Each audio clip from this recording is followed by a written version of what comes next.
Breaking news చూస్తున్నాం. కాల్పుల మోతతో Thailand దద్దరిల్లింది. సోంక్లాలోని day care సెంటర్లో గుర్తు తెలియని వ్యక్తి విచక్షణ రహితంగా కాల్పులు జరిపాడు. ఈ కాల్పుల్లో మొత్తం 23 మంది చిన్నారులు, 11 మంది సిబ్బంది మృతి చెందారు. మొత్తం 34 మందిని చంపిన నిందితుడు తరువాత తనను తాను కాల్చుకుని ఆత్మహత్య చేసుకున్నాడు. ఇదే అంశానికి సంబంధించి పూర్తి సమాచారాన్ని మా అవుట్పుట్ ఎడిటర్ వెంకట్ అందిస్తారు. చెప్పండి వెంకట్, అసలు ఏం జరిగింది థాయిలాండ్లో? థాయిలాండ్ లో ఇన్సిడెంట్ ఘోర ప్రమాదం నరమేయడం జరిగింది అనుకోవాలి. ఎందుకంటే చాలా దారుణమైన ఇన్సిడెంట్. ఒక డే కేర్ సెంటర్ లో ప్రవేశించినటువంటి ఒక నిందితుడు ఎవరైతే ఉన్నాడో అడ్డగోలుగా విచక్షణ కాల్పు జరుగుతుంది. ఇది లంపు అనే ప్రాంతంలో, చోక్లా లంపు అనే ప్రాంతంలో ఇన్సిడెంట్ జరిగింది. డే కేర్ సెంటర్ లో ప్రవేశించినటువంటి గుర్తు తెలియని వ్యక్తి, అంటే ఫస్ట్ టైం మామూలుగా అతని గుర్తు తెలియని వ్యక్తిగా తర్వాత లేటర్ ఆన్ ఆయన ఒక మాజీ పోలీస్ అధికారిగా తెలిసింది. అతను ఈ విధంగా ఒక సైకోలా మారి ప్రవర్తించడానికి ముందు తన భార్య పిల్లలను కూడా చంపిన తర్వాతే ఆ విధంగా డే కేర్ సెంటర్ లో ప్రవేశించి కాల్పులు జరిపినట్టుగా తెలుస్తుంది. ఈ కాల్పులో మొత్తం 23 మంది చిన్నారులు, 11 మంది సిబ్బంది మృతి చెందారు. అంటే దాదాపు 34 మందిని నిందితులు చంపినట్టుగా అర్థమవుతూ ఉంది. ఆ తర్వాత చంపిన తర్వాత తనను తాను కాల్చుకొని కూడా ఆత్మహత్య చేసుకున్నాడు. సో ఒక్కసారిగా థాయిలాండ్ లో జనరల్ గా ఇటువంటి మాస్ ఫైరింగ్ కావచ్చు, లేదంటేనేమో ఇటువంటి సంఘటనలు కొంత తక్కువ జరుగుతూ ఉంటాయి.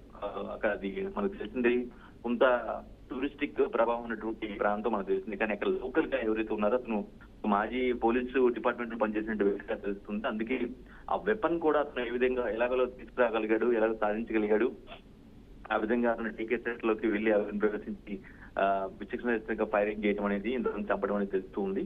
బట్ అసలు ఎందుకు చంపాల్సి వచ్చింది? అసలు నిజంగానే ఇంట్లో జాబ్ పోవడం వల్ల జరిగిందా, లేదంటే ఇంట్లో పరిస్థితుల వల్ల అయ్యాడా ఏంటనేది మాకు వాటిపైన పూర్తిగా విచారణ అయితే చేస్తున్నారు.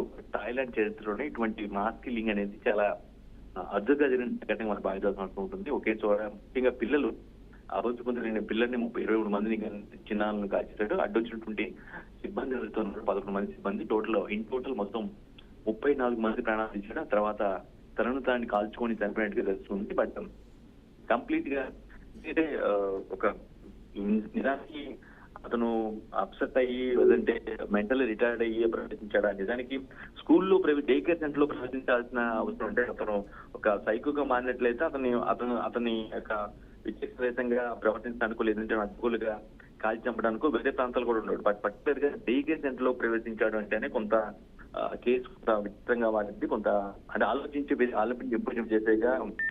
సో పిల్లల యొక్క తీరు నచ్చక ఆ విధంగా వెళ్ళాడా, లేదంటే వారి వల్ల ఇది గతంలో ఏదైనా అనుభవాలు ఎదురయ్యి దాని వల్ల ఏదైనా నష్టపోయాడా, రీజన్ ఏదైనా సరే చాలా పిల్లల్ని ఆ విధంగా కాల్చి చంపాడు డే కేర్ సెంటర్ ఉన్నట్టు పిల్లలందరూ కూడా. సో కేసు నమోదు చేసుకున్న పోలీసులు అతన్ని అదుపులో అంటే మేము అప్పటికప్పటికి కాల్చుకుని చనిపోయాడు కాబట్టి అతను ఎవరు పోలీసు అధికారికి అయితే గుర్తించారు. బట్ అతని బ్యాక్గ్రౌండ్ ఏంటి, ఏ విధంగా ఇలా తయారాడు, దానికి సంబంధించిన బంధువులు కానీ ఇవన్నీ కూడా చేస్తున్న పరిస్థితి అనిపిస్తుంది. థాయిలాండ్ ఇప్పటికే ఘటన పైన దిగ్భ్రాంతి వ్యక్తం చేసింది. Shriya. Thank you Venkat, thanks for the update.